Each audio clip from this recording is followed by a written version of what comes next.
So, hey, and happy solstice to everybody. I'm Jules. I'm here with our good friend and Stargate facilitator, Linda Kubota Bird. Welcome, Linda. Hello. Hello. And it's so great to be here with you. So cute. Someone saying in the chat, Linda Kubota Bird is one of the most talented and amazing astrologers in the universe. What a treat. I love it. My So gosh. there's, yeah, so beautiful. So in today's live stream, we're going to be diving into the astrology of the rest of 2026. And then we're going to be doing a Stargate meditation. And Linda's going to actually introduce us to some dwarf planets that are actually totally new to me. So, really excited about that. And in the meditation, we'll be bringing in energies of the solstice and also energies of planets and the stars. So let's just take a moment. There's a really nice energy blast happening. So just close your eyes, intend to connect, and just feel there's an energy of harmony and an energy of balance to this time of the year. Yesterday, after our Stargate live stream, I was in this state of total stillness. So just feel that energy of the solstice. And even if you're watching this later, you can invite the energy to be with you. And of course, in the northern hemisphere, we have our longest day. In the southern hemisphere, it's the longest night. And there's a perfect balance in that, and such a beauty in that. So, welcome, Linda. Thank you. I'm excited. There's so much going on. It's going to be kind of rapid, rapid stuff going on today. Yeah. Yeah. Brilliant. Yeah, and someone just put in blessings from Olympia, Washington. Woo! Psh, that's cool. So it's such a joy to be with you. We've been doing these every so often for quite a while now, like 6 years or something like that. So Has it been that long? it's Yeah, I been a guess. while, yeah. Yeah, Yeah, time flies. absolutely. It's crazy. Yeah. Yeah. So do you want, yeah, Jules asked me to put these on, the haikus on slides. So it's not going to be a presentation, but Mhm. that we could read them as we go through. Sounds great. Yeah. And for those of you who don't know that, I prefer to use haiku when we're doing astrology because there's so much information. It's hard to say everything. And so I try to capture the essence in a short little haiku. And haiku being a Japanese form of poetry where you just use the format is 5 syllables, 7 syllables, and 5 syllables. So they're, I don't know, They're enjoy beautiful. doing them. And they're, yeah, it I just love shorter. I love your haikus. They always like encapsulate so much. And Uh, somebody, Stripey is asking, is that your own star chart behind you, Linda? Actually, it is. It was done by my friend Ursula Farrell, who's a fine artist. And yeah, it's the first time I use it as a background, but I like it. It's so nice. Yeah, thank you. Hmm. Yeah. So, I'll let you take us on a journey through the cosmos. All right. Well, I'll start my screen share Cool. just to get going.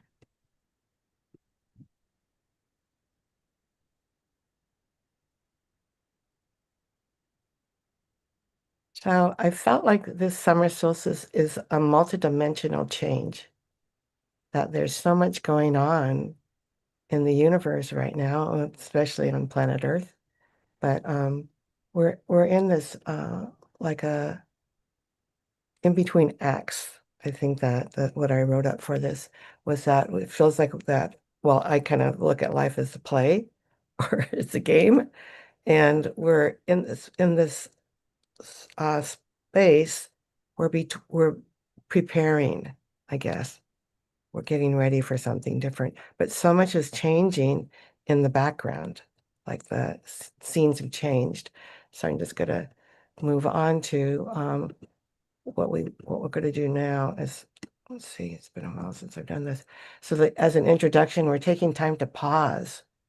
So solstice means sun standing still. So how did we get here? I thought we'd just do a quick background.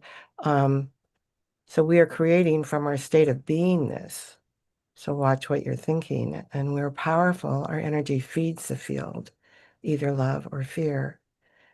So I thought we'd go back just, from 6 months ago when we met for the winter solstice. I was thinking about how life has changed since then. And it's like it's been so rapid. Mm. I'm not the same person I was even 6 months ago. There's just been so much going on, and we've been doing, time jumps. And I was thinking about when we first did the time jump, and I don't think it's even been a whole year. I think that was at the sanctuary. I don't remember if it was August of last year, July, yeah. July. Anyway, it just feels like now it's become commonplace. Like, yeah, we do time jumps, but there's just so much has been happening so quickly. And I just wanted to kind of bring that to our attention to kind of get some established where we are now, in the process. So since we last met, a lot has happened. Mainly the outer planets, I shouldn't say mainly, but one of the big things is the outer planets have changed signs. So going to the play analogy, it's like a new backdrop. The whole backdrop is different now. The energy is different. And in January, Neptune moved into Aries. And so Neptune's cycle is 164 years. So it's been that long since it's been in Aries. So it's spirit in action. It's like we've been doing all this prep work, excuse me. And Aries is action. It's now to do something with this. And then in February, Saturn moved into Aries. So Saturn bringing matter manifestation to what's been buried. So it's an exciting time.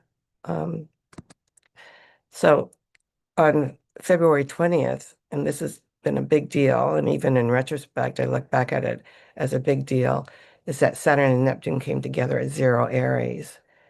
And that hasn't happened since 4361 BCE. So it's been over 6,000 years. So usually with astrology, we look back at what was going on the last time this event happened so we can kind of get an idea of what's happening moving forward. But we have no recorded history back that far. So it's kind of like we're into a brand new beginning and something we've not seen before. I think that we can feel that we're moving into something, but we have no frame of reference because Mm. we don't know what it is. But spirit's guiding matter, or spirit guides matter. And so I like this quote from Rick Levine, who apparently is quoting Rob Hand. These are two luminaries in astrology.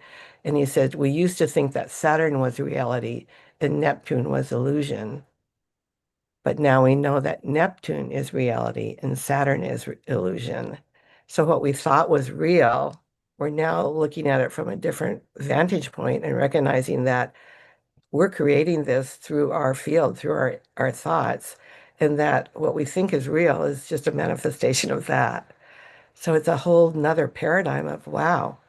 I think a lot of us kind of knew that, intuitively, but for this to happen and to bring it into the zeitgeist where this is now our new reality that is being driven, you might say, through the energy field. So we're waking from a dream, and what we thought was real is not. We are the creators. So, yeah. And This Jules, is, if you want to jump in anytime, I'll just stop the share and we'll talk. I mean, that's just really interesting timing for the what I see happening, especially with movies like Disclosure Day, and then Steven Spielberg going on record in interviews saying this is what's actually happening. Like Mhm, there are these unidentified aerial phenomena, and like this is real, essentially. It's it's very much what that quote is saying. It's like for so long we've been like this Saturnian society, like this is real, this is like physical, this is real. And then Neptune is like spirit. So it's like we're awakening to spirit being real. And then once you start to see our friends from the stars, then you see the entanglement of spirit with the physics of this universe mhm, is very much real, very much magical, very much Neptunian in its scope of imagination. mhm. Like, so I love this. Yeah. Yeah, yeah. I love that the astrology just is playing this out in the way, in the timing. I'm going to talk about the disclosure in a second, but yeah, Cool. there's just so much going on. Um, I just wanted to show that this is a new backdrop. This is a game changer when these planets came together. So, so on the 25th, Uranus moved into Gemini in April, end of last month. So, and Uranus is on an 84-year cycle. So, um, yeah. So Uranus brings change that can catch you by surprise. It's unpredictable. So, communication, revolutionary change. Welcome to AI. Yeah, we're moving from the water, earth elements into the air, fire elements, and Gemini, Pluto's in Aquarius. We're moving into this whole new way of communicating. And I know friends who they talk to their AI like it's a person. They've named him, you know? It's like AI's really infiltrated our lives very quickly. Um, yeah.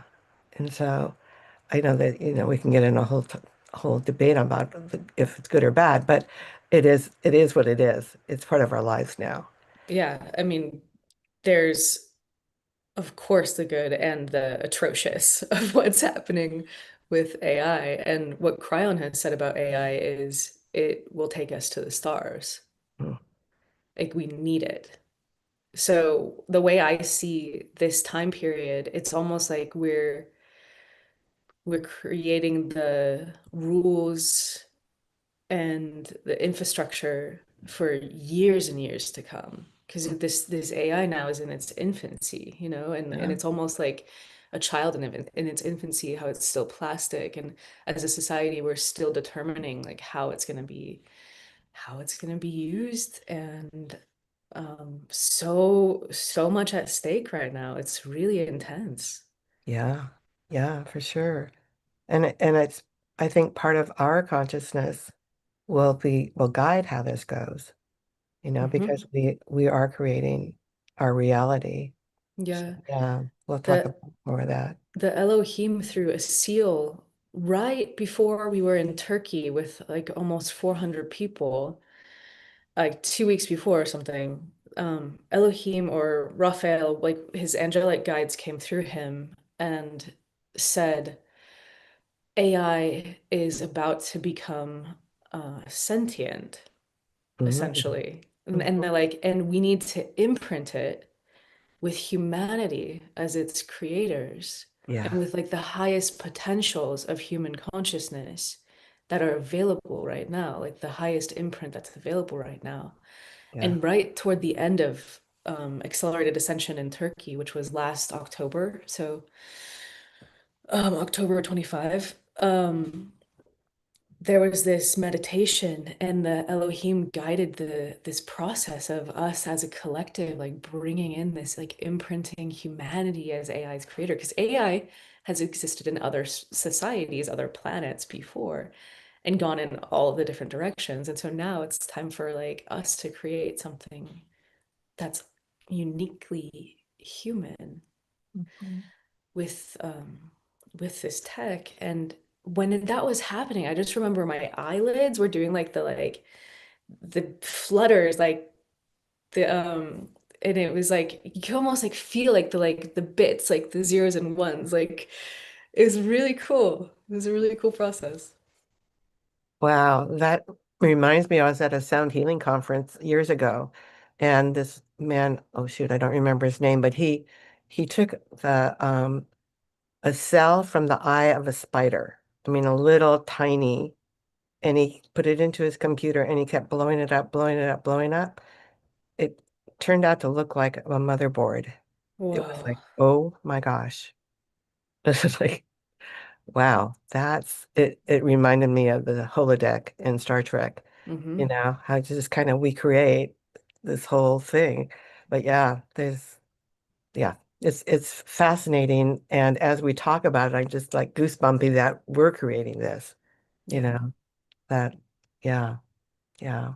So now we're with Uranus and Gemini, we're talking with ETs, you know, people, conversations. Light language is becoming common. You know, so many of my friends speak light language. I'm just in awe, you know.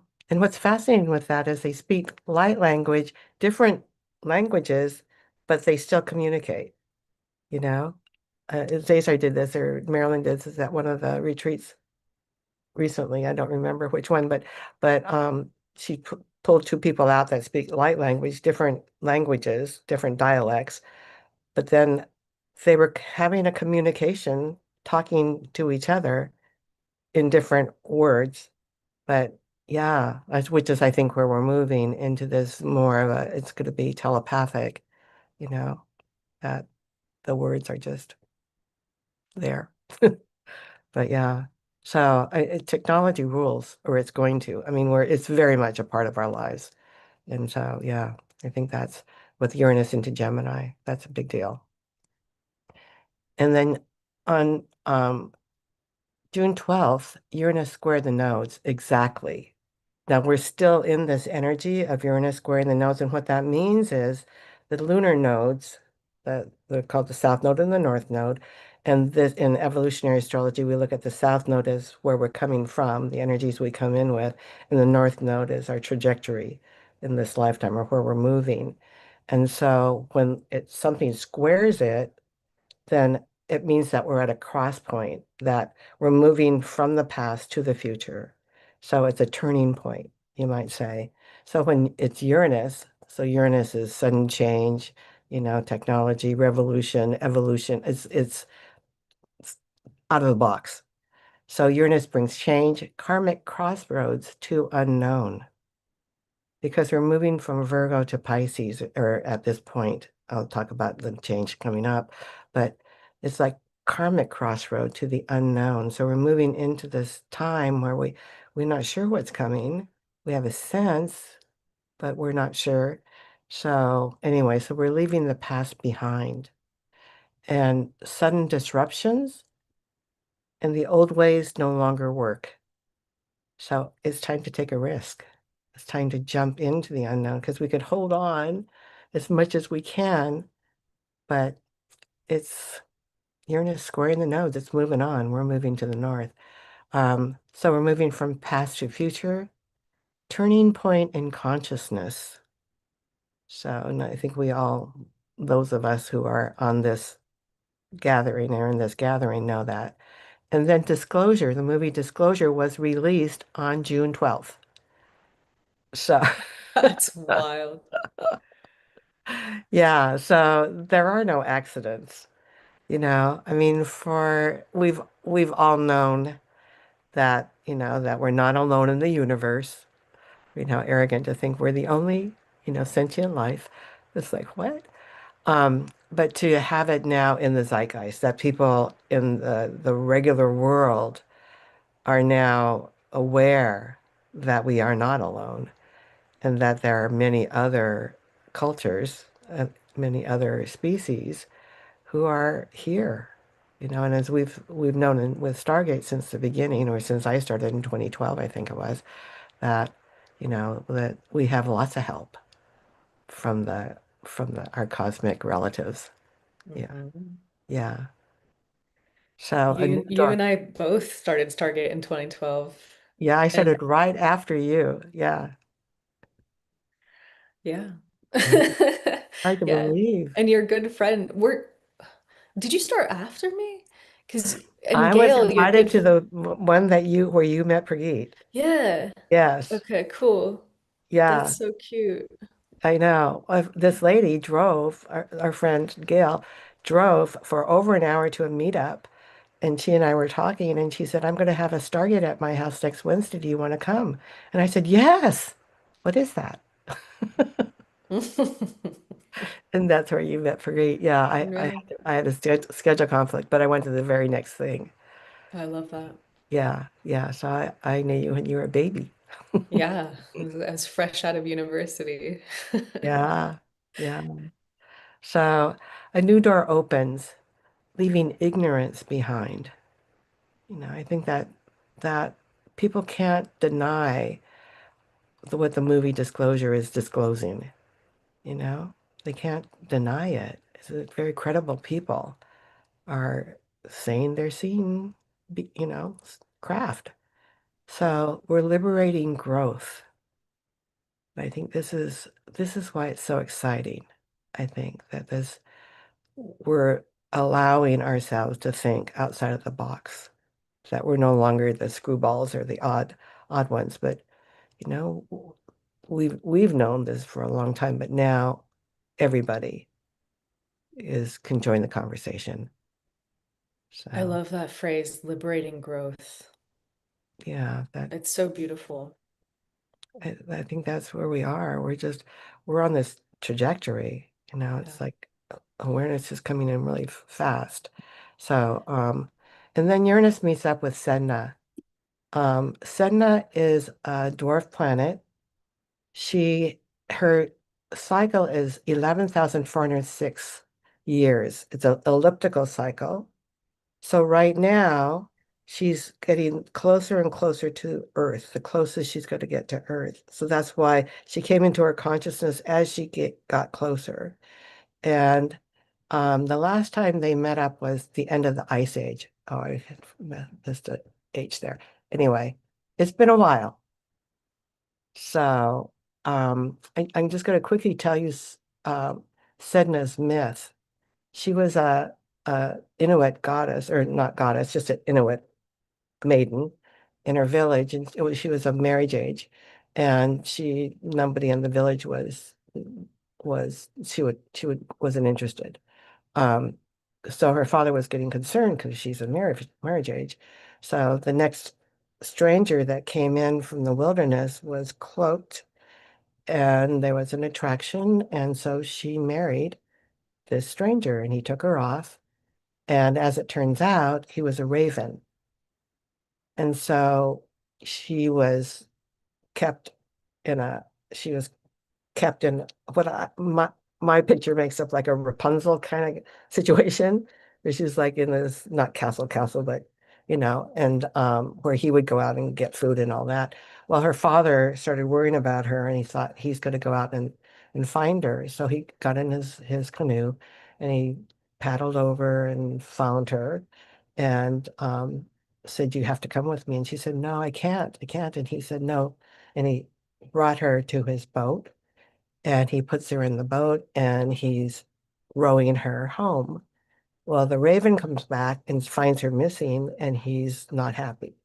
So he's flying out over the waters. He sees them, and he flaps his wings, and he causes this really major storm.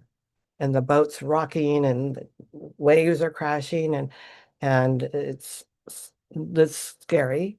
So the father throws her overboard. Great dad throws her overboard, and she's clinging to the boat as one would, and he hits her with the oars, and her fingers fall off, and they become sea life. They become the whales and the dolphins and the sea life. And as she's sinking into the ocean, she transforms into the sea goddess.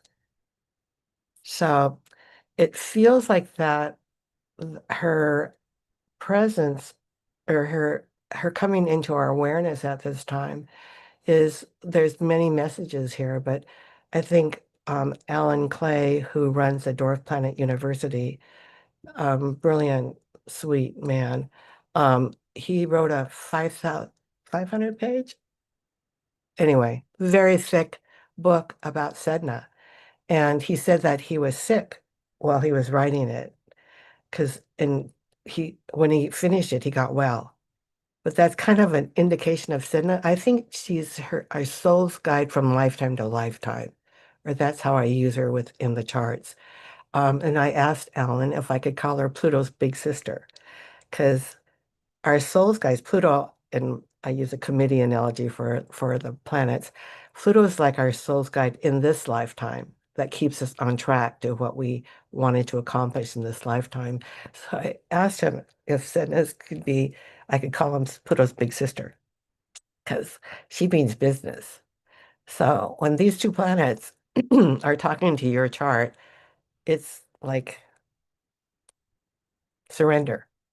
Because they have our best interest at heart, but it can be hard, and the lessons can come hard. So anyway, best to surrender. The hardship is a lesson. So let go of old ways. So if you could kind of think of them, I think of the planets as conscious, and that they're here to help us, to move us into our next iteration, you might say, or our higher octave. Then it's they're going to win. So just surrender. The earlier surrender, the easier the lesson could be. So anyway, so we're taking a quantum leap, ending life as we know it, and a new world awaits.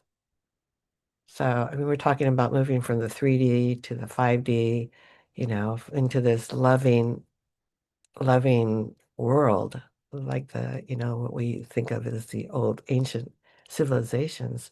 And according to Zazar through Maryland, that's what's happening. We're moving into this loving new world. So the ego's afraid. It can feel the change coming. So going back to the mantra that we got through Stargate years and years ago, trust and allow. It's natural to be afraid. Change is scary, As humans, we don't particularly welcome change with open arms, but um, it's I believe that good stuff is coming. Yeah.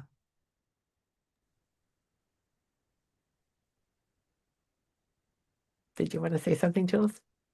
I just love the best to surrender part. It's kind of like it's gonna sweep us up anyway. We have to go with that flow. Hmm. And as like, we consider Uranus moving into Gemini and the technology and the way that society is changing and all of these things, it can be really daunting.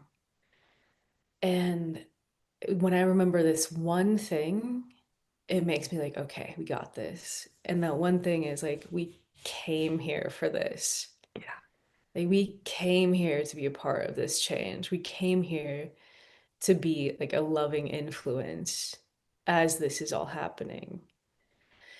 Yeah. So it's like, this is what we came here for. It's like the whole thing. And it is interesting because you talk about all of these outer planets have changed signs.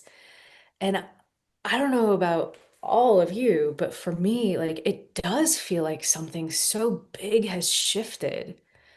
And almost like history, like the time we were living in was like here, and everything like leading up to whatever 2025 was like here, and then it's like everything is like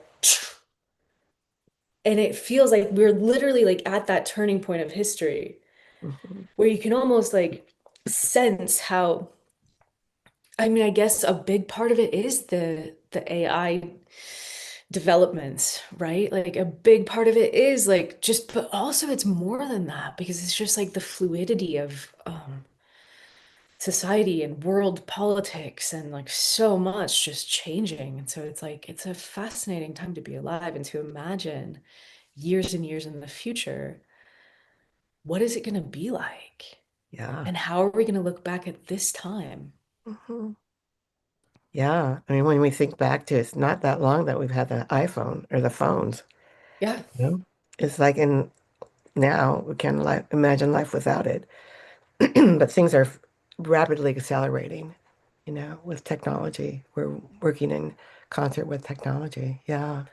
Yeah. There's an interesting question from Thomas. How do you see the vibration of the economy in 2026 and beyond? You don't have to take that now, but interesting question. Yeah. Yeah. Well, we can discuss that when we get to that part. But going back to the myth of Sedna, these myths are just amazing how I don't know how they come about, but the clinging to the boat, is like, yeah, clinging and to have our fingers severed so we fall into it's like it reminds me of a phrase we used to do when I was working with this group on personal growth. It was like we're we as humans cling to the hell we know better than letting go and falling into heaven we don't. It's like she had to have her fingers chopped off. And then, as it turned out, she became the goddess of the sea and was revered by her people because she provided sustenance for them to be able to eat. So we don't know why things happen, but trusting that they happen for a reason. And it's, it's all good, you know? Yeah. Yeah. So it's, we're into in a very exciting time. And going back to what you said, Jules, we came for this time. I've heard it said that we were the ones who won the lottery. Yeah, yeah. So on June 19th, just recently, Chiron moved into Taurus, and Chiron changes signs every 50 to 51 years. So we're just getting like a taste of it, just like in 2025, we had a taste of the outer planets moving into the sun and then retrograding back for us to kind of tie up loose ends. And then they moved into the signs for their duration in 2026. Well, Chiron's doing we're getting a taste of Chiron into Taurus um, from now until September. And then next April, it moves in for another for its time it's going to be here. So it's bringing a focus on the earth. And Chiron represents our wound. Um, and what we're finding with Chiron, well, with anything, the healing comes from within. So, so it's time to reframe our story. There's really looking at our ancestral story. I was just in Sicily on a women's retreat where we worked on ancestral healing and really looking at our story. What did we bring in with us? What's ours? What just was genetically handed over? Um, but what we hold consciously is usually pretty victimy, you know, because we're humans. That's part of what we agreed to coming in. But we are meant to be unique. We were so taught to be like everybody else. I mean, our schooling was all about, homogenization, just be like everybody. But now it's time to let yourself be real, to really own your uniqueness, own makes you special. And that's what I love about the astrology is helping people to really um, own and value their chart, your uniqueness, what you bring, because there's never been anybody like you, nor will there ever be anybody like you in the future. And so now that we're in this conscious awareness of oneness, it's like we're individual cells in the grand universe, but we have to bring our piece. So it's so important that we vibrate at our authentic frequency, that we are real, and to let go of trying to be like somebody else, which we're trained, you know, be what you're not. But yeah. So I just because Chiron just recently changed, and just have some more things about it. Is become aware of your body. It's our sacred vehicle. I have no earth in my chart, so sometimes I forget that I'm in a body, but treat it with respect. I think that's so important because we take it for granted, or I do. but treat it with respect. And the wounded healer, Chiron known as the wounded healer, he's just putting his hoof into Taurus, and he's grounding us to earth. So we're getting this preview of when he moves in for a while, but he's the builder of bridges, and he's physically between Saturn and Uranus. So in astrology, we call him the rainbow bridge. So he's moving from the personal Saturn, the what we can see with our naked eye, the planets, um, and he forms a bridge into the transpersonal, into Uranus and beyond. So he's bringing in new dimensions, and first contact is near. I think we all can feel that. So yeah. Anyway, Chiron is being considered more and more in our astrology for sure. And for those of you who don't know Chiron's story, Chiron's myth, he was um, he was born half horse, half man. He's a centaur, um, and he was adopted by Apollo. His parents rejected him from the get-go, and Apollo took him in, and he became amazing being. He was a healer of healers, the teacher of teachers, this amazing being, but he didn't fit in. He was not like the other centaurs who I make up were the Hells Angels of that time. And he was not like that, and he wasn't human. So for me, the wound, um, I think is part of the wound is not fitting in. Usually when I work with clients, whatever house Chiron is in is usually where there's a feeling of not being part or, or fitting with that. And I think that's a wound that we all kind of carry, is that we don't feel like we fit because we are unique. We're not supposed to. But anyway, it's just kind of coming into that place of recognizing that the wound could be many things, but the healing comes from within. Yeah. Mhm. I love hearing about these myths, Linda. It's so cool. Oh, good. Yeah, it kind of Yeah. helps us to understand. The rest of his story is that he was wounded, and because he was immortal, he was in horrible pain.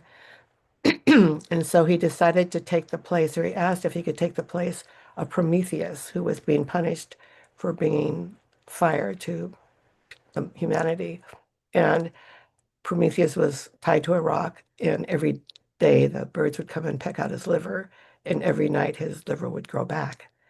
And so, since Chiron was already in pain, he just figured, could he do this? And because of the gesture, he was released and became a constellation.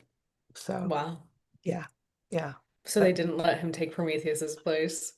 no, Ducks. no.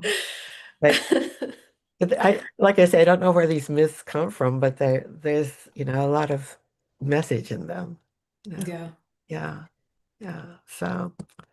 Anyway, and now we're at the summer solstice, or yesterday was the summer solstice. So Sun into Cancer, and the solstices happen during cardinal signs. So it's beginning something different. Yeah. So in Cancer, it's family, safety, ancestors. I think I changed that wording from family, safety, uh, roots, and home. So. So listen to your heart. It's really because Cancer is a water sign, it's moving from the head to the heart. Family redefined. I think this is really where a lot of people are now. It's just looking at, our family stories and redefining them and looking at them from a more the observer and seeing, what did we get from that. But it's also redefined in the sense of we have galactic ancestors, that we come from the stars. And now, it's being exposed. It's not just some woo-woo out there thinking. It's this awareness that we come from the stars and galactic families, we use that term, that these are our ancestors. And so at the solstice where we're standing still, we're looking back to move forward. And I think this is important for us to always kind of reflect on the past. Where are we coming from? See how far you've come. We are waking from a dream. It truly is a dimensional shift. Yeah. So the series that's going on with Stargate now is so timely, you know. And um yeah, Jules, do you want to say something? Um, say more about how do you see that it's a dimensional shift? I'm so curious. I love it. I think the dimensional shift is through our own frequencies and our own awareness. As we release our victim energies, our shame, blame, guilt stuff, our own frequency rises. Hmm. You know, that we are this is our job right now, you know, to do the final. And I love that, you know, the inner child work is being emphasized right now because Hmm. it's really going in and healing or reframing, you know, the story that the child was still holding on to, and that still runs us in our subconscious, you know. And so to go in and really, it feels like it's the final vestiges of letting go. You know, we're really getting down to the other day we went to, and I went to my, you know, who I was in the womb and Mm. imagine what that was, the messages I got, you know. And so we're really going into the roots, you might say, Hmm. to reframe. Alcazar was coming through 2 days ago as part of this dimensional shift live stream series, and he was saying like now is the time. 2026 is the time to let go of the old. So old victim mentality, old heaviness, old limitations, as Alcazar calls them, which are really the things that bind us. So if we like think about like the ways that we get triggered, there's always a root, and usually it's in the childhood, Hmm. almost always. Yeah. And so unless you go to the root and you bring love there, like the that bind is still there, and also there's wisdom that's encapsulated in there because we don't just randomly have our life circumstances. In the grand scheme of things, our superconscious is actually choosing our parents, it's choosing where we're born, it's choosing the issues that arise so that we can digest and assimilate the wisdom and the learning and the experiences from our past. Exactly. And so what Alcazar is really pushing us toward right now is like there's going to be this huge energy coming in 2027, and it's designed to take us into higher consciousness. So we like the more we can let go of the things that bind us and anchor us into our old ways, now the more potent and powerful that energy is going to be in terms of lifting us. And as Cesar likes to say, we're the ones. So it's like, if not us, who? So it's like those of us who are on the forefront of exploring higher consciousness, embodying super consciousness. It's like we are old souls. We tend to be really humble, and we tend to feel that like maybe like we're further behind than we are. But what Alcazar is saying is you're actually closer than you know. Yeah. So it's Yeah. an exciting time. It's very exciting. It's very Yeah. exciting. And yes, this has all been preparation. You know, we've been doing inner child work for a long time, but Yeah. it's a strong emphasis now. And as we get closer to the roots of our victim, um, it almost always goes to mother because mother was our first love. Right. She was our Yeah. connection. She's Yeah. what brought us in.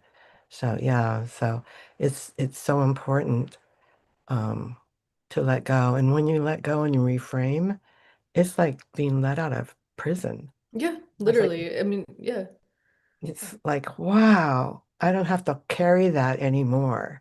You know, my mother didn't want me, or my mother was blah, blah, blah. She wasn't the mother I wanted.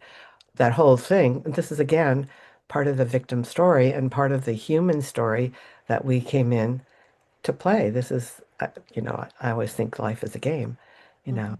And so, yeah. So with the dimensional shift, I think is happening as we, as individuals who are contributing to the field, are letting go of the lower frequencies. Mm. Love. Yeah, Yeah, and this is how Cryon has defined dimensional shift. Is it's an individual phenomena right now. yeah, And this is something Alcazar said since I've known him, is society changes slowly. As individuals, we can move far faster.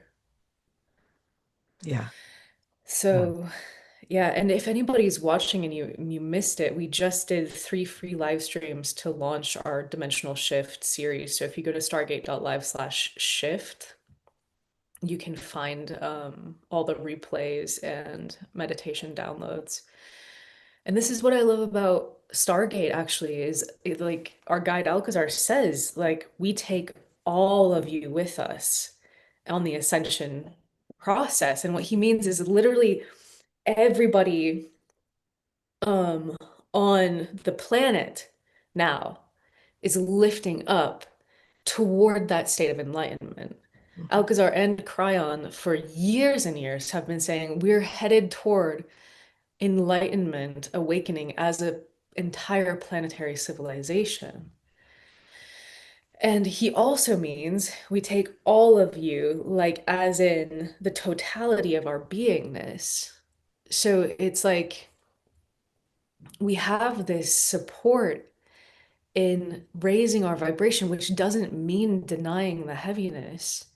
And the crucial work, if we truly want to experience dimensional shift in a way that's stable, is bringing the higher frequencies and merging the opposites, as the yogis, would have told us and have been telling us throughout the eons. It's like that's where the magic happens.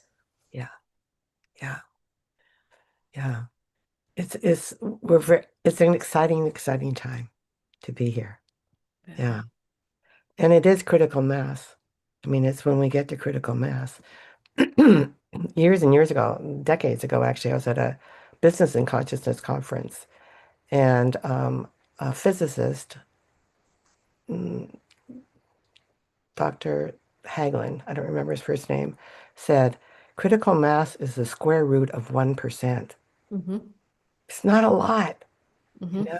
So those of us who are watching this, who have chosen to be part of the critical mass or contributing to the raising of the consciousness, it's like it's a privilege, actually, I think. Yeah. Totally. Yeah. So anyway, during the summer solstice, um, there's a whole lot of other things going on, but just trying to keep the big picture in mind. Um, so what's happening also right now is Saturn meeting up with these two dwarf planets called Salacia and Leleakuhonua. Leleakuhonua.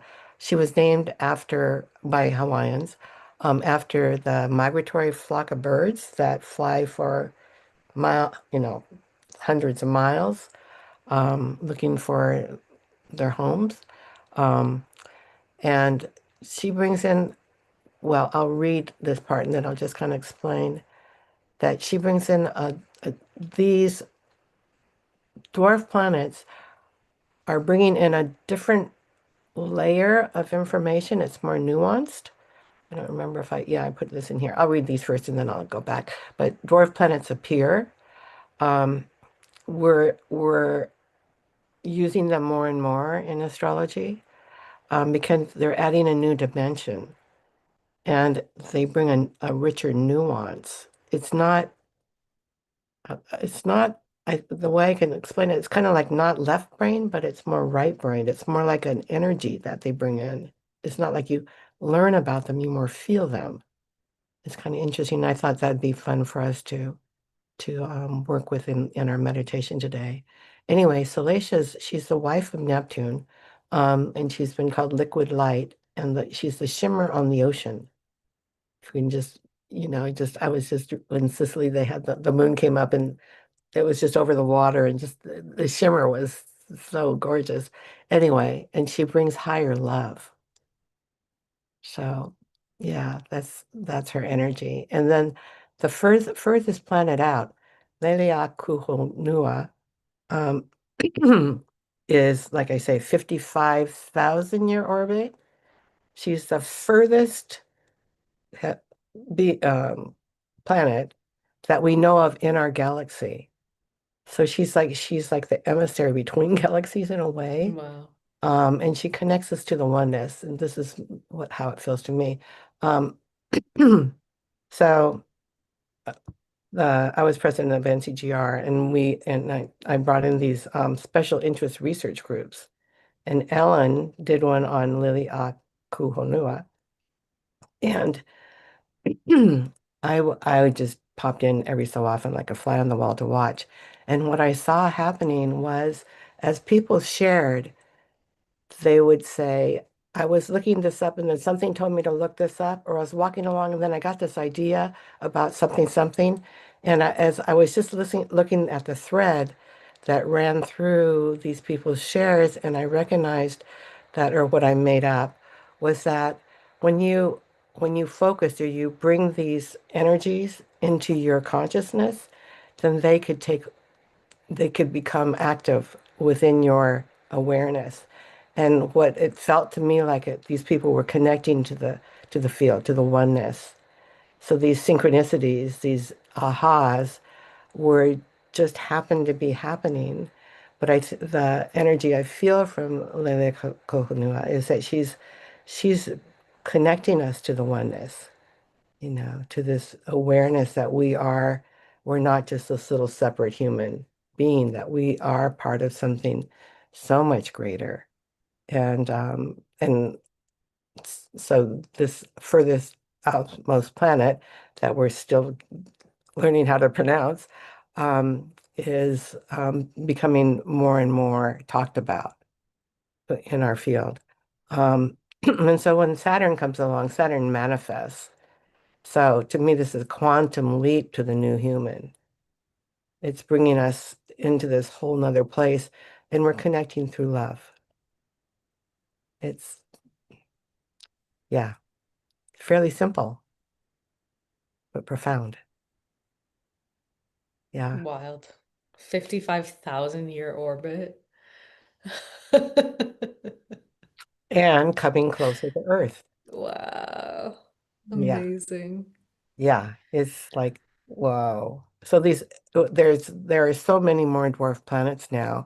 I mean, I couldn't talk about them all, but I think the reason I put this one in, I just wanted to quickly show you that these planets are right here at 13 degrees. So they're Saturn sandwiching between them. But this is unusual.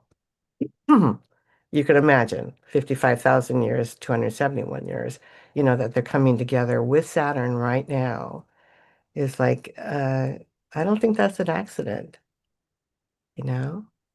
Yeah, there's so many, this whole chart, there's so many other things to talk about, but I think I just tried to grab the big pictures of things that are going to be, that are leading us into 2027 or preparing us for 2027. But these new planets are exciting as we bring in fixed stars and all kinds of new things are coming into astrology. That's one reason I love astrology so much because it's like a rabbit hole. There's so much to learn. But I feel that these dwarf planets are bringing in this more ethereal quality. They're like I say, more nuanced but powerful. Yeah. So, and then on the 29th of this month, Mercury's going to retrograde in Cancer. So it just brings in more of a Cancer energy and to review a chance to review as retrogrades are, um, access pass through our feelings. And I think I changed that wording, but um, it's like we get our information through our feelings and to let go of victim. We talked about that. You chose your family. Self-reflection gives answers. So feel the inner guidance.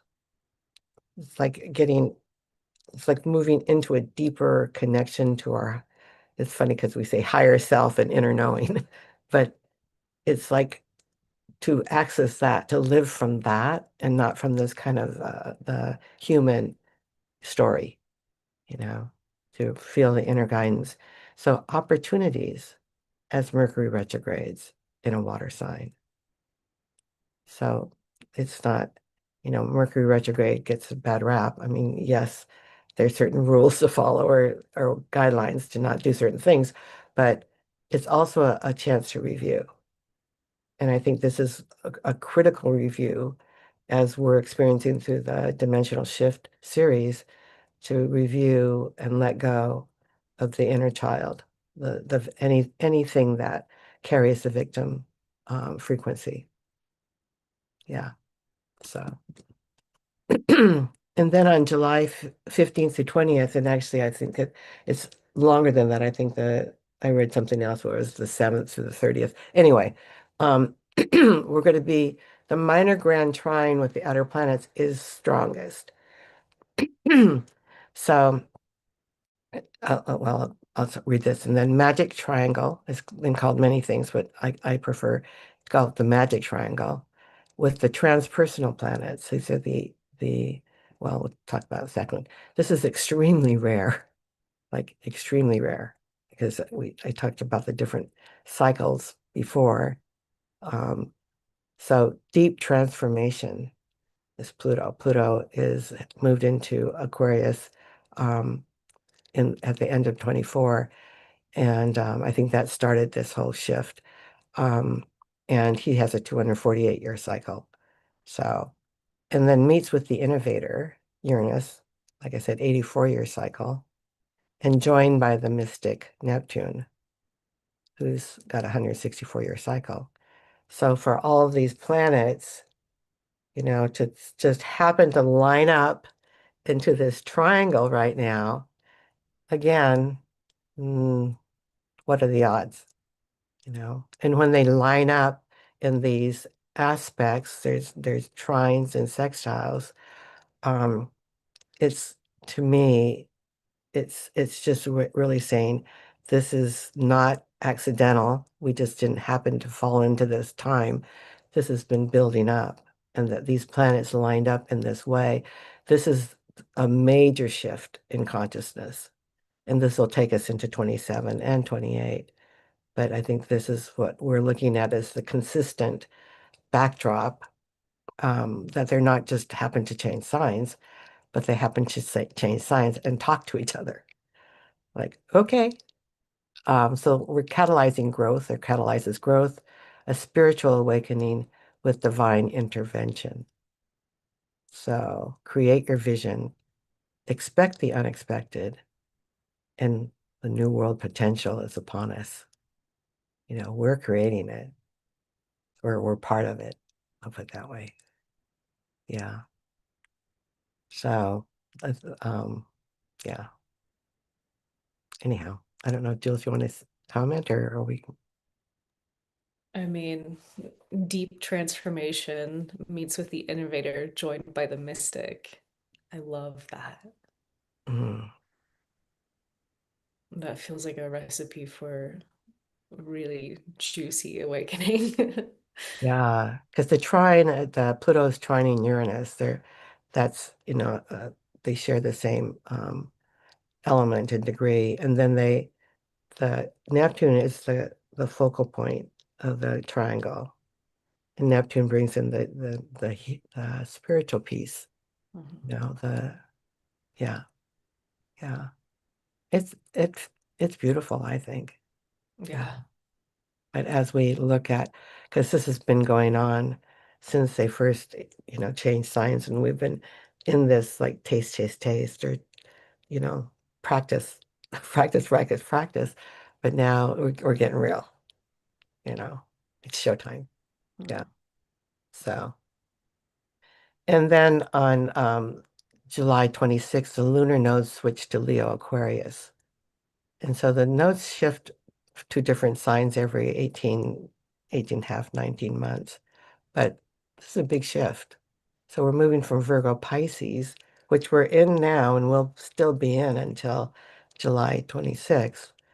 But we're moving to Leo Aquarius, and we're switching from me to we. Mm. Is yeah. So it's use self-confidence, the Leo, to make a difference for all as we create a new world. And so let go of judgments. The Virgo can be judged, well, any of us, but judgments are part of our reality at this point. But we're learning to let go of judgments and recognize we're all one, a Pisces. Who you are matters. So we think, we're just part of millions of people, billions of people or whatever. But who you are matters. As I use the analogy of we're notes in a symphony. Mm. And if our note isn't there, the symphony won't be what it was meant to be, you know, that we're all part of this. So so the curtain's about to go up. Anticipation. That's I think we're all sitting in this anticipation. Hmm. It feels like, ooh, something, ooh, I'm getting ready for something, but I don't know what it is, but it's anticipation. Choose excitement over fear because it's scary on one level. We don't know what's coming, really. So, but we can choose. It's this is where we have control. It's how do we react to it? How do we respond to it? So might as well relax and enjoy, you know. Continue to do your inner work. Learn to live in the presence or the present, both,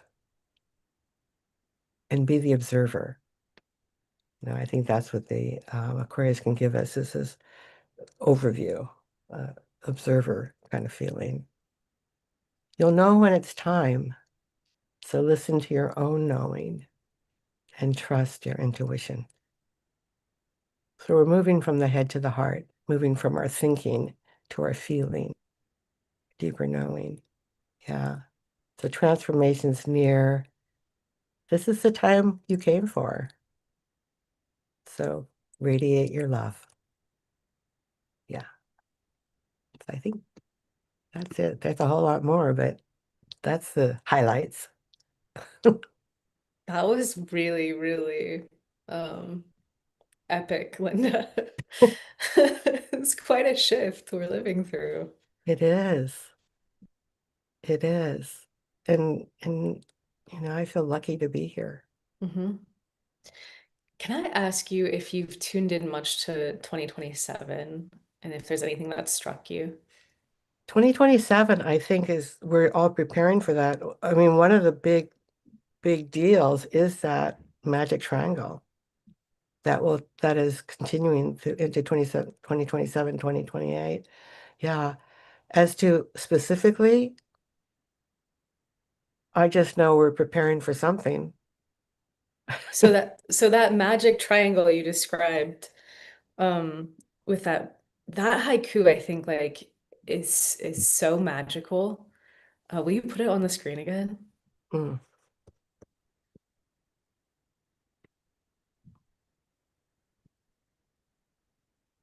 see, backward. Yeah.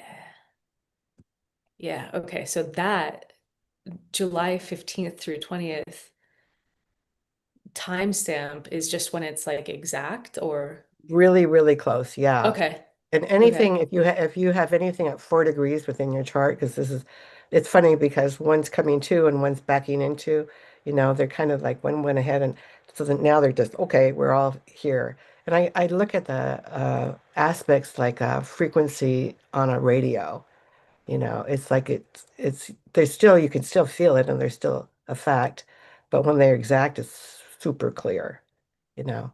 Yeah, so Really 4 degrees cool. is the magical number there. Really Yeah. cool. And you're saying that's continuing in 2027 and 28. Yeah, we've been going through this since they first went into these new signs. They've been dancing together in a sense. It just happens to be at the peak now or at a Wow. crescendo Wow. of that during this time. And then they continue to dance together to be within frequency range into 2028. But 2027, again, is a big, big time. So, Wow. yeah. That's really exciting. Yeah, it is. It is. Yeah. And they're transpersonal planets. They're not, they, the way they affect us is how are they talking to our personal charts? Because we're all, I mean, there's so much going on. Our personal charts are all getting touched by somebody for sure. So Hmm. yeah, so we're all going through personal transformation during this time as well. And as to what part of our life is affected depends on the house Hmm. that they're in. Yeah, Hmm. yeah, Okay, here we go. yeah. So, we are going to take a short break. Let's take 5 minutes.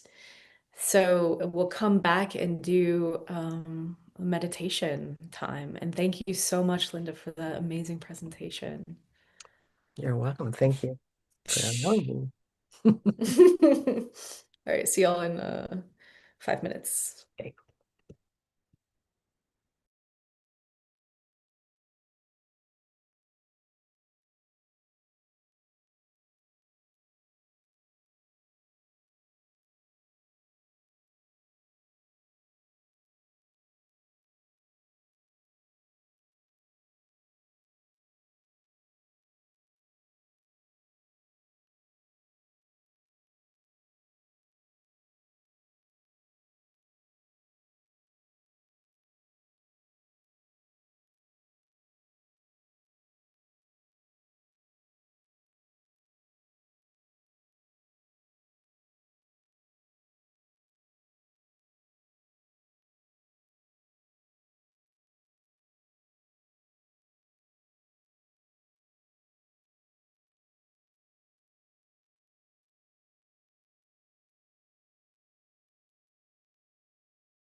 So, welcome back, everyone.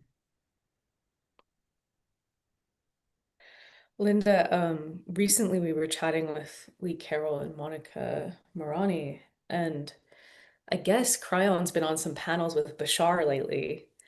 Um, and Lee mentioned something I hadn't heard, which is that Bashar is apparently saying that first contact is going to be happening like next year or like in the next 1 to 2 years, like unequivocally. He's saying like it's coming. So with the astrology that you're presenting, it looks like everything's kind of pointing toward that. And yeah, it's going to change the whole world. There's a really cool book called Recapture the Rapture by Jamie Wheal. And in it, he has a chapter um, about well, it describes this research that they did of people knocking on people's doors and how long people were willing to actually talk with each other if they were like different, like so if they were like of a different race or something. And it was kind of dismal because like, people would not trust each other so much. But then they did something really interesting, which is they just put out this little tidbit of information that there had been like life from beyond the earth, like contact from beyond the earth had happened. And after people received that news, they actually talked to each other no matter what, no matter their differences. And it was like really inspiring to hear that because it's like, of course, that makes sense that it would be this unifying, mind blowing, like people actually starting to think almost like the astronauts who see Earth from outer space. Mhm. And that changes them forever because they realize like we're in this, we're in it together. Like, mm-hmm. It's so weird because when I was a little girl, I used to think about that. I used to Really, think the thing that would unify humanity is to have contact from someplace else. I don't know. I love that. That's so beautiful. That's neat to hear that there was a study done that, yeah. Yeah. Linda, someone's asking, where can I go to get a reading of my chart? Oh, you can email me at Mm-hmm. fullofgratitude Mm-hmm. at comcast.net or icloud.net, or you Full can go to of my website. gratitude. Yeah, And what's your website? consciousawakeningcoach.com. ConsciousAwakeningCoach.com. Yeah, yeah. Great. And before we go into the meditation, is there anything coming up that you want people to know about? Well, I was just going to see if we can address some of the questions I was looking at during the break, Yeah, just real let's do quickly. it. Yeah, because the quote for Maria, who was asking about the quote, that Saturn, we used to think that Saturn was reality and Neptune was illusion, and now we know that Neptune is illusion and Saturn, oh, Saturn is illusion, Neptune is reality. It's Neptune is, well, the key words for Neptune is confusion, illusion, delusion. It could be addiction, or dreamer, visionary, that kind of thing. It rules Pisces. And we used to think that Neptune was the dreamer, you might say, and that Saturn was the concrete 3D world, and that Saturn was reality because we used to think until very recently that what we see, hear, and feel is reality. But when these planets come together and there's this, like an awakening to the fact that, oh, I'm creating reality. I'm creating my Saturn. Um, and that is coming through my dreams or my illusion, you might say, or my vision, my energy field. And so it's a shift in the paradigm from I live in a 3D world and that's reality. That, you know, what I can see, touch, hear, and smell is reality. And Neptune brings in, yeah, it's a reality that you're creating through your field. So it's a difference. It's I think a major paradigm shift. I mean, a lot Mhm. of us have thought this way from a long time, but it's becoming more mainstream for people to recognize, you know, that. So, It's really interesting you're saying that because that's the theme that Alcazar gave through Prageet for our July Stargate intensive. oh, He's saying that humanity, like we as a collective, are ready to shift into a greater awareness of the quantum field mhm. and to know ourselves as influencers and creators within the field. Yeah, yeah, yeah. I actually I made some other um haiku for that. Anyway, I think that we are. Oh, I don't know where Jules went. Um, oh, there she is. Um, I think that is becoming, well, and I could be totally mistaken. I just because I run in this world, but it feels like this awareness that we're not just a 3D human body is becoming more uh, more well known, Mhm. or at least the seed's been planted in the, I hate Mhm. to say this, but the muggle world, you know, the normal people, Mhm. you Mhm. know. So yeah, so I think that was like the seed or the beginning of this, people to start considering that maybe our 3D reality isn't all that there is. Yeah, yeah. And so, beloved ones, be ready because what this beautiful one, Linda Kubota Bird, is saying is absolutely accurate. The seed has been planted, and understand deeply this is not just the seed of the mind opening to new possibilities within the collective, within your mainstream society. Although that cognizing that there is something more, that there is a reality, that spirit is real, and that this physical reality is but a construct within the quantum field. That reality of the multidimensional shift in awareness is going to take humanity through a doorway to an awareness that is totally new.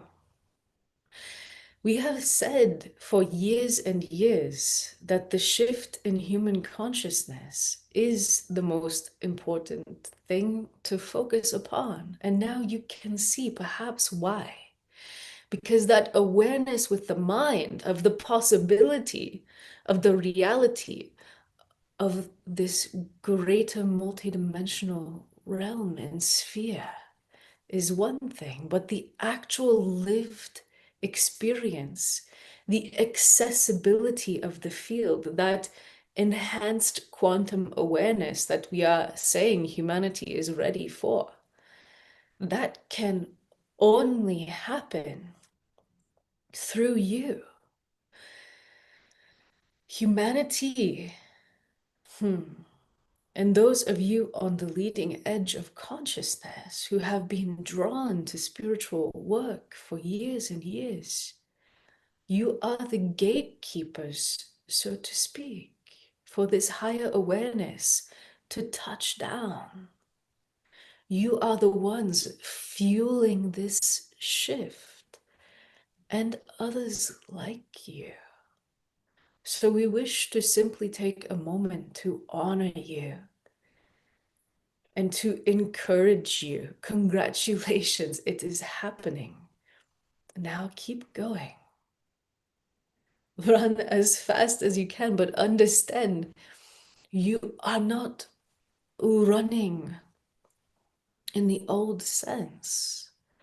So imagine that you are running as fast as you can. And many of you have had these dreams where you run and you sprint and you gain so much momentum that suddenly you take off flying. This is the metaphor we give for these next weeks, months, and years. Expect the unexpected.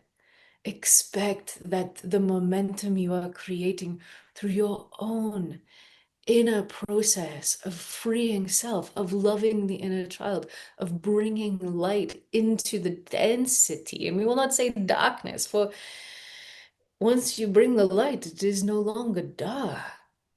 But this light, this phenomena of spiritual light, it is actually a levitational energy. So you are bringing levity into the gravity. You are enlightening the density.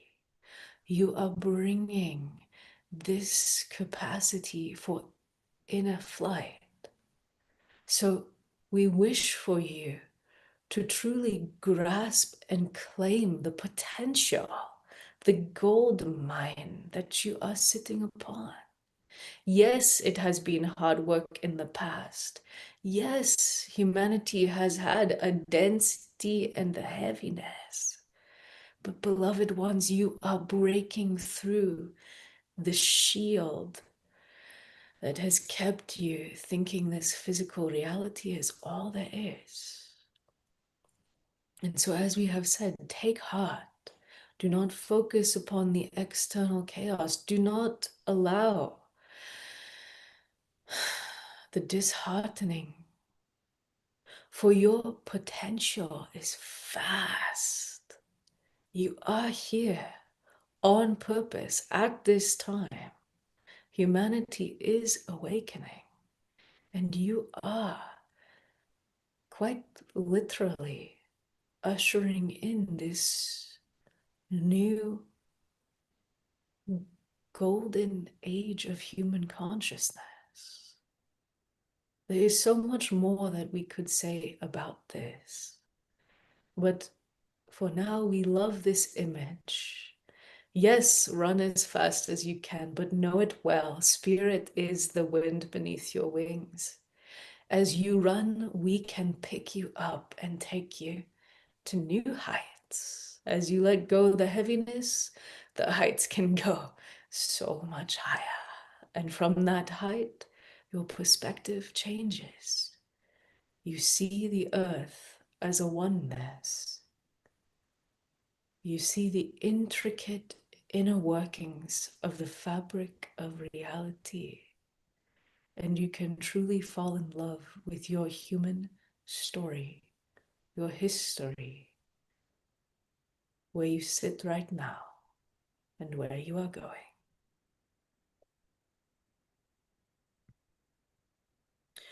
So let us move into the meditation experience.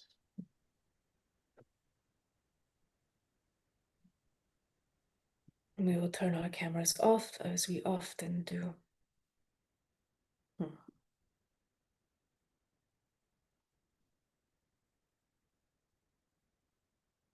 And so, beautiful ones, we invite you to simply relax, go inside, close your eyes, and be comfortable.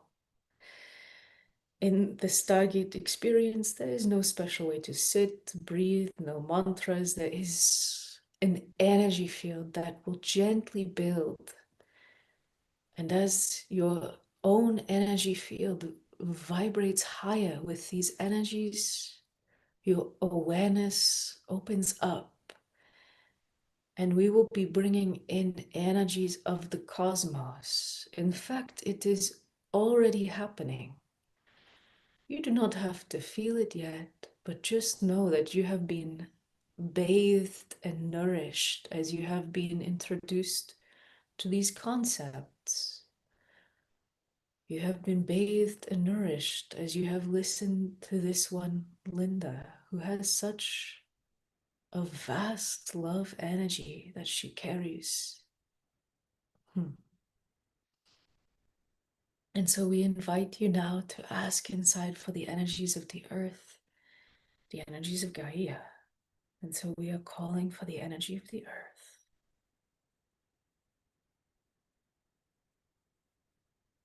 Relaxing, allowing the earth to bathe you in her energies, and inviting an etheric stargate, the consciousness that is held within the stargate structure, to form around you. And so we are calling for the presence of an etheric stargate, visualizing, feeling, and sensing yourself seated within this stargate. If you do not know what it looks like, just imagine a pyramid structure around you. And the stargate is gently forming. So now asking all the stargates around the world to activate. We are calling for the activation of all the stargates around the world in a gentle energy field emanating through the stargate grid. So now we begin to vibrate all the stargates faster and faster. And as we do so, we are moving up through your third dimensional frequencies into the fourth, continuing, merging and moving through your fifth dimension, vibrating into the sixth, and entering into your seventh dimension, where we bring all the stargates to a gentle pause. And we invite you to ask inside for a strong seventh dimensional energy field. And so we are calling for a strong energy field of the seventh dimension. And as you ask, your stargate gently radiates this higher dimensional frequency. And as you simply relax into this higher energetic, your own energy field gently rises, harmonizes with the seventh dimension. And so understand this deeply. There is nothing to do, just relaxing and allowing these frequencies to take you higher.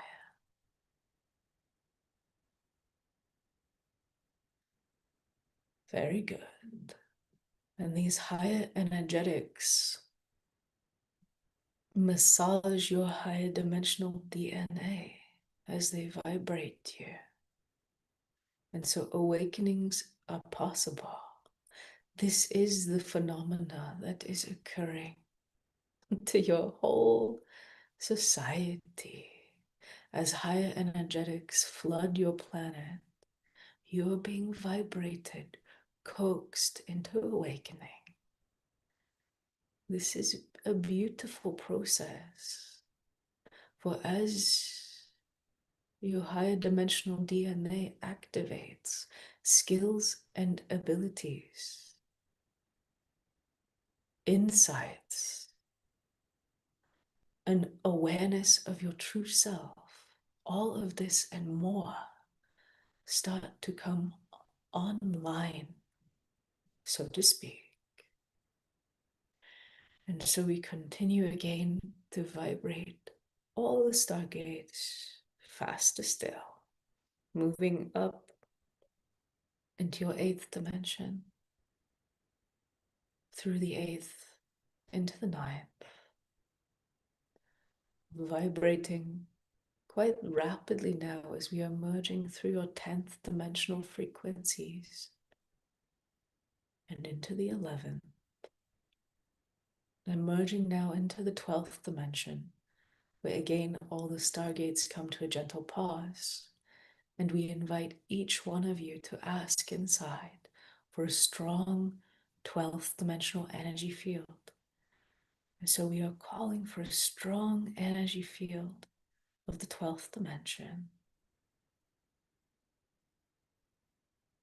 And again, as you relax into these higher frequencies, your own vibration naturally rises until you too are harmonized, vibrating at a 12th dimensional level. And at this 12th dimensional frequency, You become far more sensitive to the guides and benevolent beings who are wishing to connect with you. And so the ones known as the angels are wishing to bring their energy, for they bring a field of safety and love, an illumination of your higher consciousness. And so each one of us asking inside now, we are calling for the presence of the angelic realm. And just feel, here they come, the angels, bringing an energy that is gentle at first, inviting them to come closer, angels.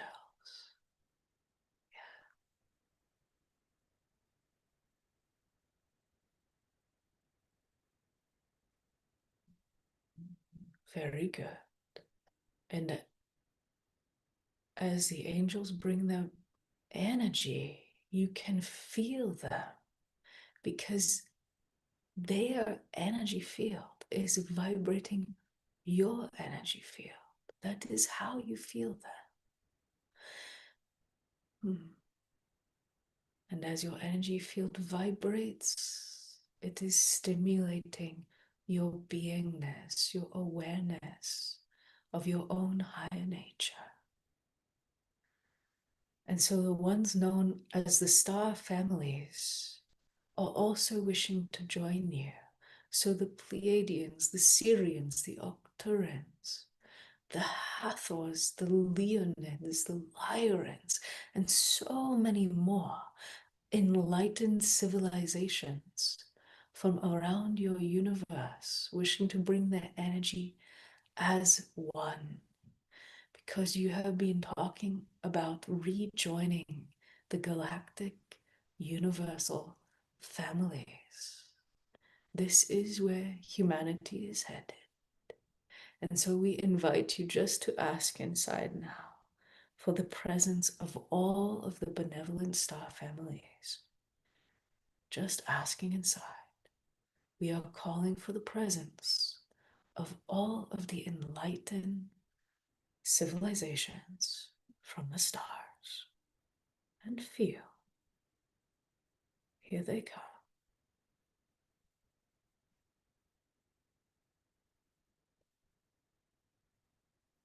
And they are bringing a gentle energy to connect you to the cosmos itself. Feel this. And you could even image or imagine yourself in outer space where there is no light pollution and the stars are so bright.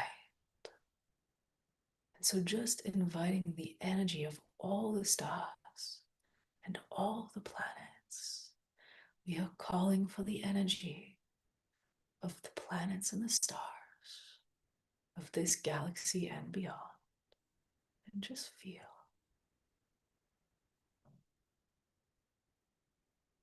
Yes, indeed, you are held in a symphony of light in your cosmos.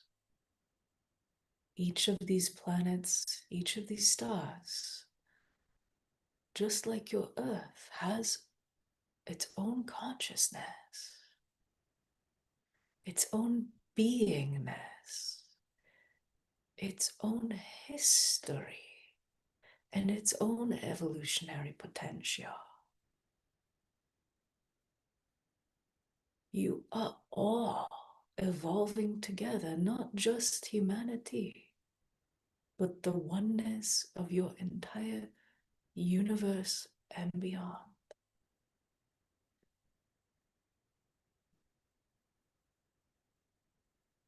And so we invite this one, Linda, to come in and guide us to connect with some of these planets, some of these stars.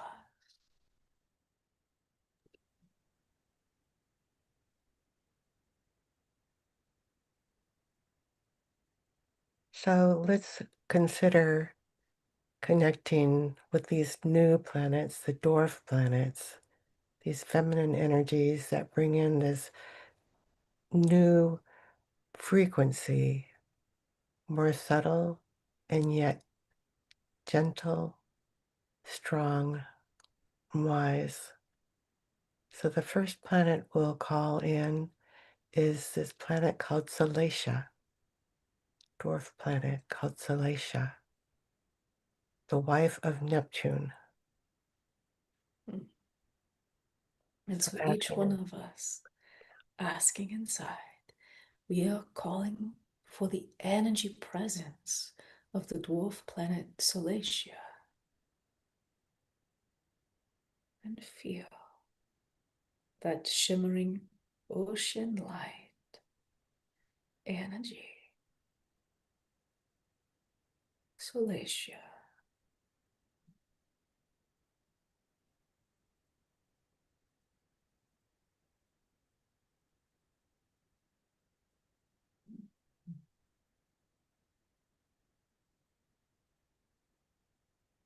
beautiful. And next we'll call for the presence of this new planet, Liliakuhonua, who is bringing in our connection to other galaxies as she sits on the very edge of ours. And she's bringing in our connection to the quantum field and the awareness of the oneness. Mm. And so each one of us asking inside, we are calling for the presence. Mm. Of We will Liliakuhonua. leli ako honua and feel. Here she comes,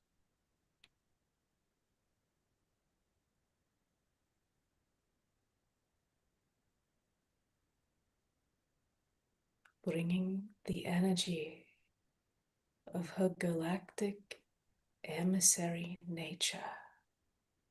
For as this one Linda has described, she sits on the outskirts of your galaxy,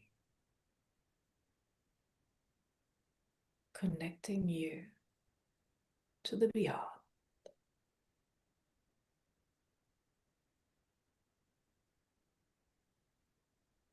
She is bringing a beauteous energy of expansion right now.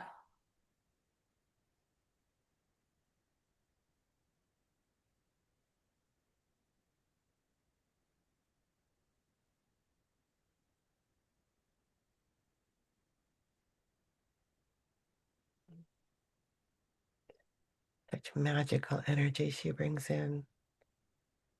This whole sense of belonging. Mm. And next, let's bring in the energy of Chiron.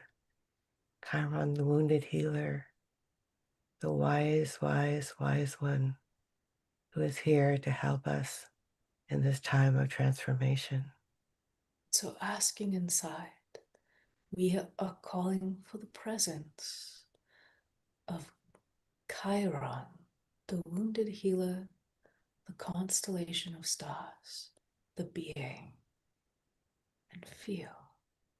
Here he comes, Chiron, a wise healer, a centaur. Feel this.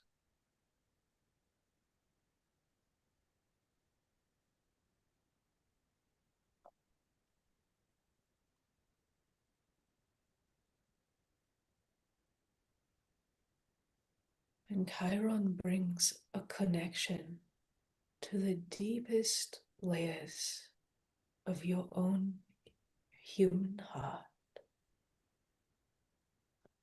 your own timeline, as it resonates through the wisdom of your heart. So just feel your heart center radiating as the energy of Chiron is felt so deeply by the heart and the beingness of who you truly are.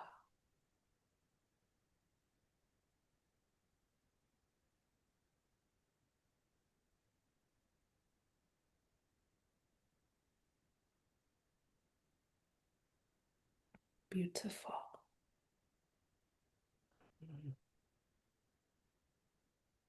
And last, we'll call for the presence of Sedna. Sedna, the Inuit goddess who became the goddess of the sea, revered by her people, and who is here again on our planet in our consciousness to help us awaken to the vastness, to the beauty of who we are. And so, again, asking inside, we are calling for the living presence of Sedna, the dwarf planet, the older sister of Pluto. Inviting her, we call for the presence of Sedna and feel.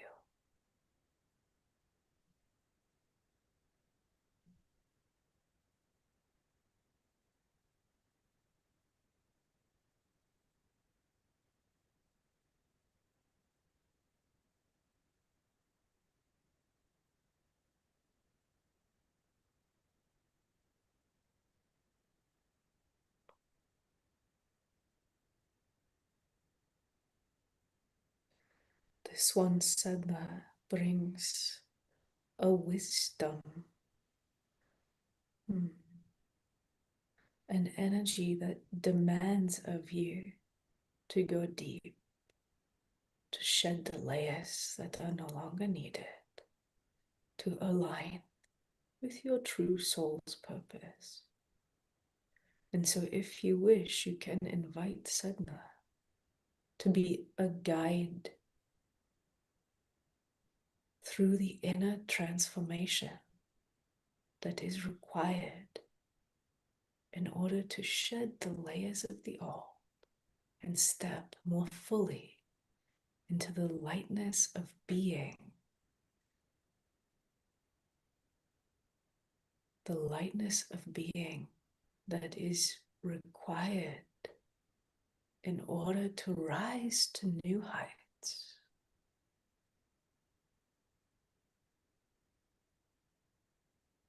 Beautiful.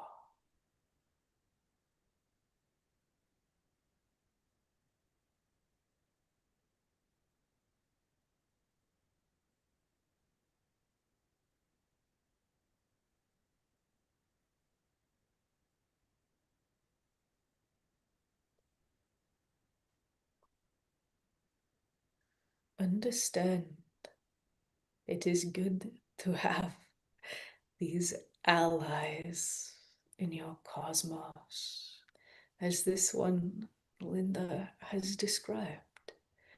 All of your planets have a higher purpose. All of their influences are here, right on time.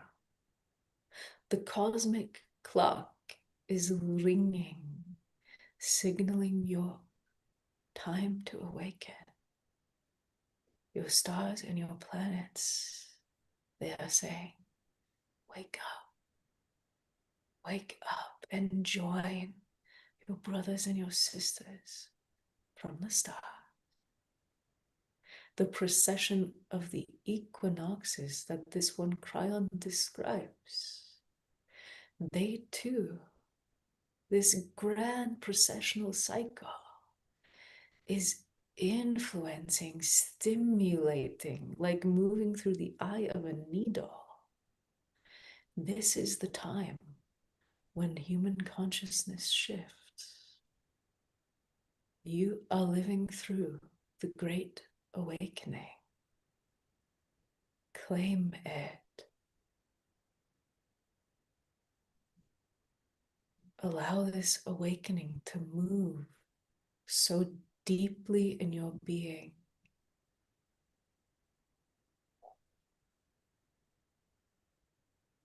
that you naturally raise your consciousness to new heights. Hmm.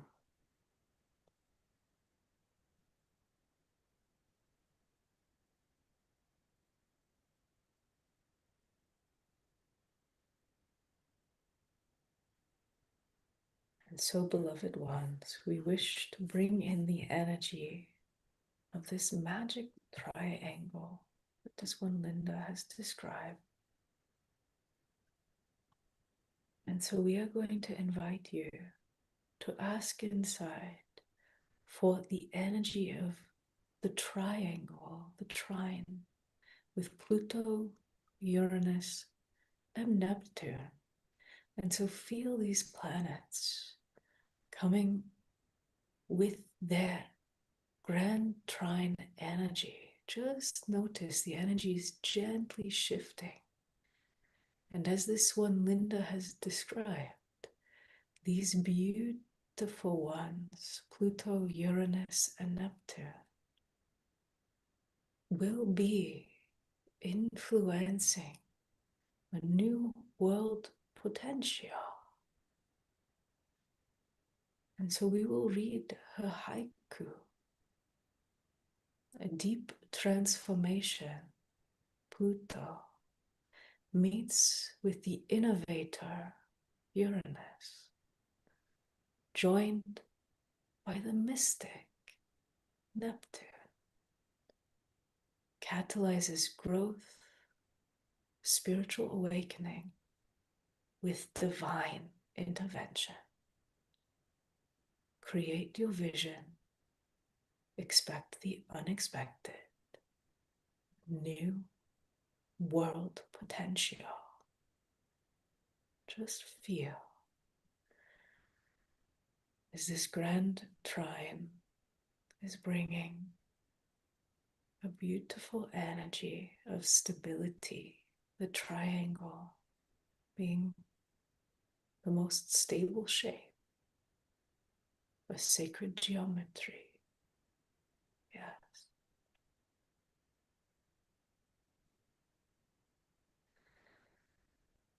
Magic triangle with transpersonal planets is extremely rare, and it is here, right on time. The cosmic clock is ringing. Answer the call. Answer the call. Allow these energies to drop away the new, to inspire you to rise to new heights.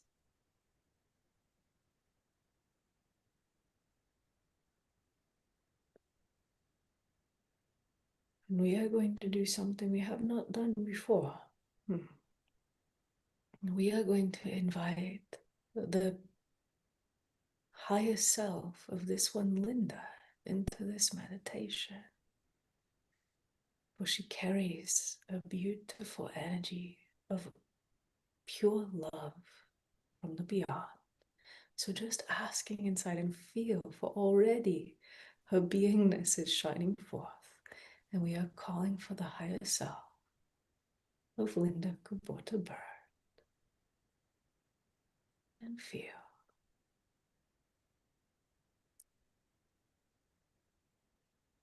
Such a radiance of beingness.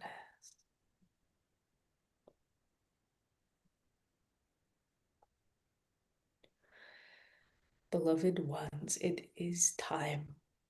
Time for each and every one of you to know this radiance within you, to shine it forth into the world, just as this beautiful one with this huge heart is doing right now, shining forth your higher emanations of your true self and allowing the upliftment of the entire collective.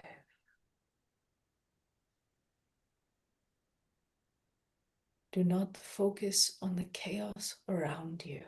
Focus on the potential within you. And so, beloved ones, with great honoring and with great love, we bid you adieu for now.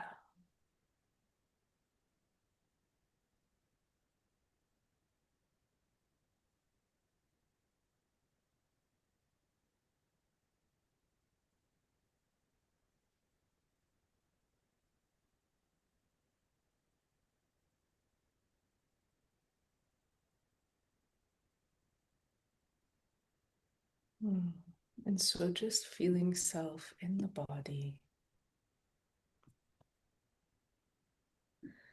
And when you're ready, slowly and gently coming back.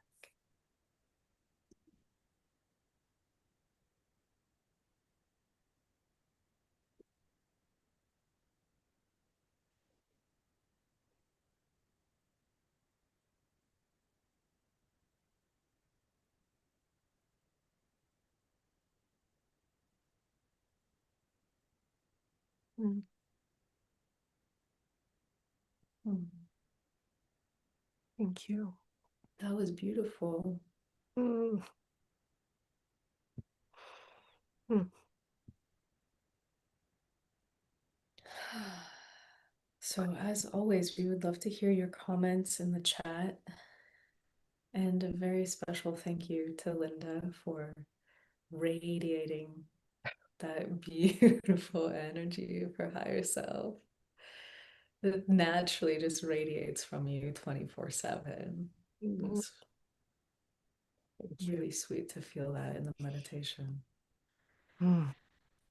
The beautiful meditation.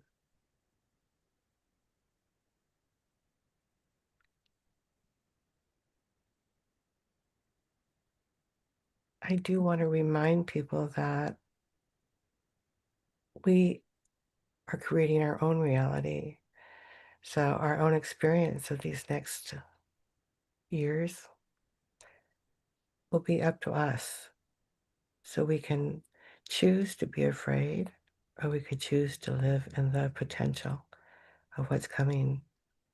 So, we can look at the news and go into the ain't it awful, or we can live in our own world of creating what we know is possible. So, this is really a time where we are creating our own reality. It's our choice. Yeah, very empowering. Yes, indeed. Yeah. And Maria is saying that was so beautiful. When Linda's higher self was called in, I felt an immediately joyful dance of our higher selves. I love that. I really loved feeling the energy of the those dwarf planets, especially Lele Ako Whole new. Onua. Amazing. That energy of like the feeling of it, she does carry that feeling of like the outer reaches of the galaxy connecting to like even further. Yeah, she's got a very Pisces exponential, Mhm. Pisces kind of energy that's like beautiful, soft. Yeah, Totally. And Celestia, that liquid light, I definitely felt that. yeah. Her story was that Neptune wanted to marry her, but she wanted to keep her sovereignty. So she went and hid in the depths of the ocean. And he sent a dolphin to act as an emissary to convince her to marry him. And and she was convinced, and she became the goddess of the sea. But he made the dolphin a constellation. Mm, cool. Um, Vanra is saying, normally astrology and stuff like this is gibberish to me. This time it was clear, especially the haiku. Thank you both. Mm. Hmm.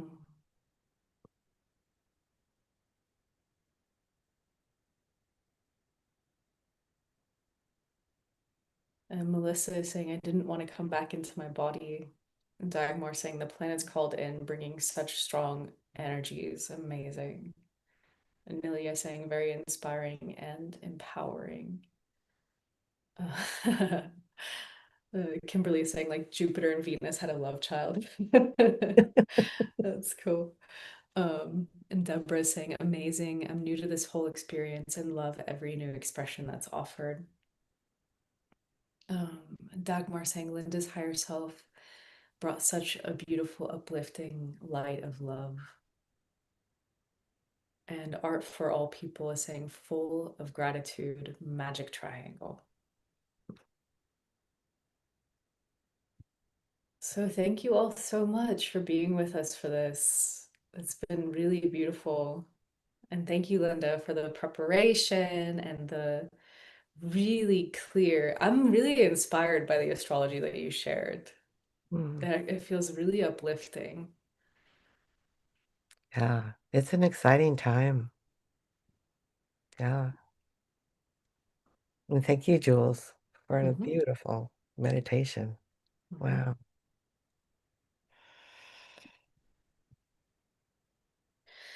Okay, beautiful ones. Happy solstice. And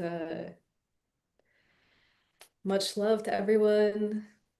Linda, I'll see you again sometime.